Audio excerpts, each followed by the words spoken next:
Okay guys, balik po tayo. Dito ulit po tayo sa CCTV room. Dito po sa basement mezzanine. Yan po yung apat na monitor na 36 channel. But yung DVR natin, 32 channel po siya.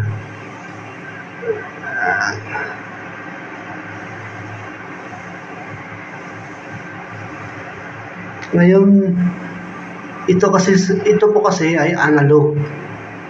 Analog yung camera na ginamit natin dito using coaxial Siamese cable.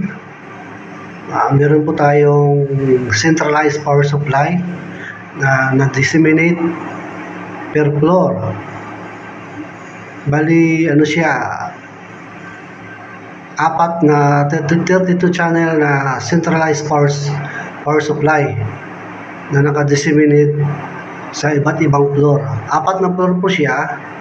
Bali, yung isang power supply nilagay po namin sa isang floor, which is ang isang floor na yon, para makonsume yung 32 na camera, nilagay po namin sa gitna. Katulad sa 4th floor, ang kuha po niya basement hanggang 10th floor. Doon po yung bumagsak sa 4th floor yung power supply niya, para at least hindi masyadong mahaba yung tatakbuhin ng wires, para wala pong voltage drop na mangyayari. Kasi usually kasi yung ginagawa ng iba, kung saan po yung DVR, doon din po yung power supply, which is sobrang haba na po yun. Yung floors kasi na ito hanggang 34th floor, may roof deck pa siya.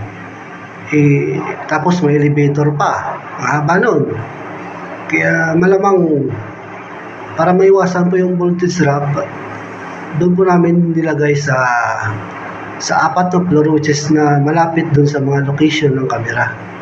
Para at least hindi na mahaba po yung wires. Wala pong problema dun sa power supply.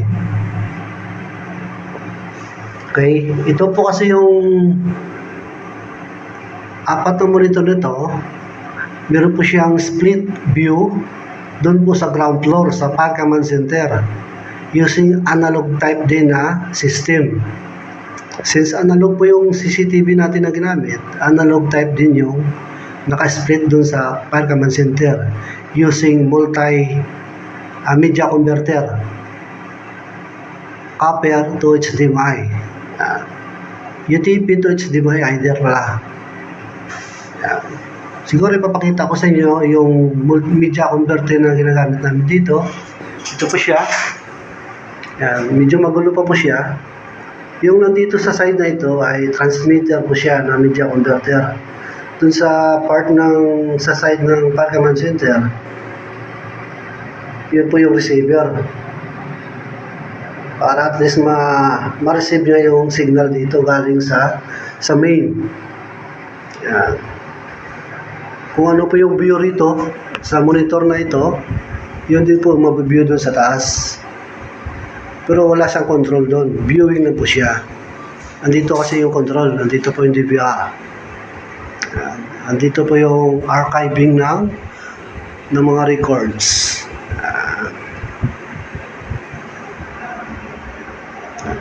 Siguro sa susunod ipakita ko rin sa inyo yung monitors dun sa taas sa Park Command Center. Nasa ground floor lang po siya.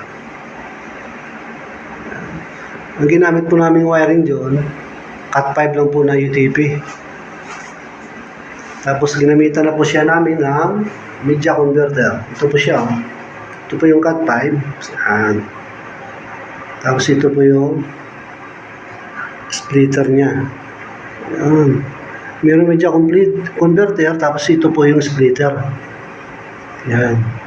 Pares po lagi yan. May splitter ka, may media converter ka. Yung lines dun sa taas na UTP, ito po yung isang end niya. Bali, apat po kasi na motor, kaya apat na UTP po siya. Ah. Siguro ipapakita ko rin sa inyo kung paano siya wiringan. Gagawa po ako ng wiring diagram para diyan. Okay po, salamat. Sana po huwag kalimutan mag-share at saka mag-subscribe. Maraming salamat po. Good morning.